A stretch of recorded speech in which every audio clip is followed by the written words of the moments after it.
రాగి పిండితో ఇంట్లోనే హెల్దీగా ఇంకా టేస్టీగా రాగి చాక్లెట్ కేక్ అయితే ప్రిపేర్ చేయండి. పిల్లలైతే చాలా ఇష్టంగా తింటారు. చాలా సాఫ్ట్గా స్మూత్గా వస్తుంది. ప్రాసెస్లోకి వస్తే మందంగా ఉన్న గిన్నెని ఒక 10 to 15 minutes ప్రీహీట్ చేసుకోవాలి.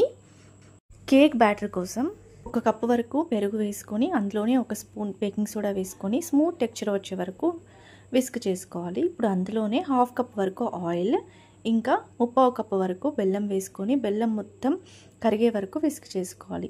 ఇప్పుడు అందులో 1/2 కప్ వరకు మిల్క్, 1/2 కప్ రాగి పిండి, 1/2 కప్ గోధుమ పిండి, ఇంకా 1/4 కప్ వరకు కోకో పౌడర్ వేసుకోవాలి. ఇంకా 1 స్పూన్ బేకింగ్ పౌడర్ వేసుకొని అంతా కలిసేలాగా మిక్స్ చేసుకోవాలి. కొద్దిగా చాకో చిప్స్ ఇంకా కొన్ని డ్రై ఫ్రూట్స్ వేసుకొని ఒకసారి కలిపేసుకొని పక్కన పెట్టుకోవాలి. కేక్ మౌల్డ్కి కొంచెం ఆయిల్ అప్లై చేసుకొని అందులోనే గోధుమ పిండి వేసుకొని ఈక్వల్గా స్ప్రెడ్ చేసుకోవాలి.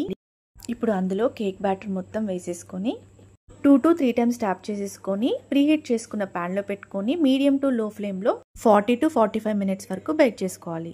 ఇక్కడ నేను కేక్ పైన స్ప్రెడ్ని ప్రిపేర్ చేశాను. 1 కప్పు పల్లీలు ఇంకా 1/4 కప్పు జీడిపప్పులను తీసుకొని దోరగా వేయించేసుకొని మిక్సీ చేసుకోవాలి.